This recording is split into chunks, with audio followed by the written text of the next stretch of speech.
Welcome back guys. Isa na namang unboxing guys. Ano naman to guys? Half bus na Black Panther guys. Isa na namang marbles. Half bus na Black Panther to guys. Pero hindi to resin guys. Ano lang to? Vinyl. Yan. Vinyl lang siya. Vinyl. Yan. Kasing ano to guys. Kasing laki ni Iron Man guys. Na resin. Okay, simulan na natin guys.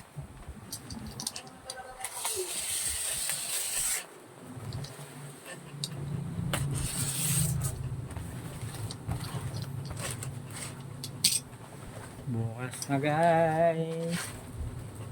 Yun no, baliktad. Baliktad natin. Yan guys.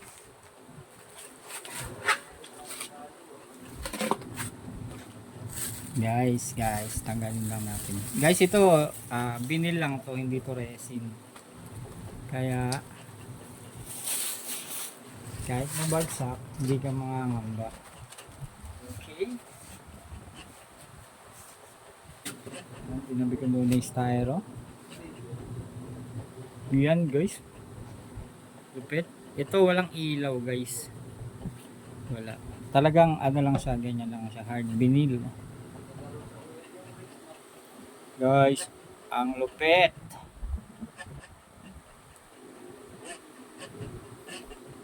Ang ganda.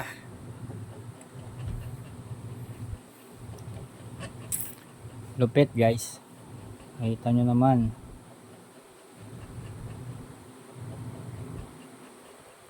Hindi lang yan malupit guys. Ito pa mas malupit guys. Kasi nakakuha ako ng maliit na version ni Black Panther. Ang ito, alam ko guys, hindi ako sure yung line nito guys, pero sabi nung nakuhanan ko is Ghost Baby daw to na bobblehead.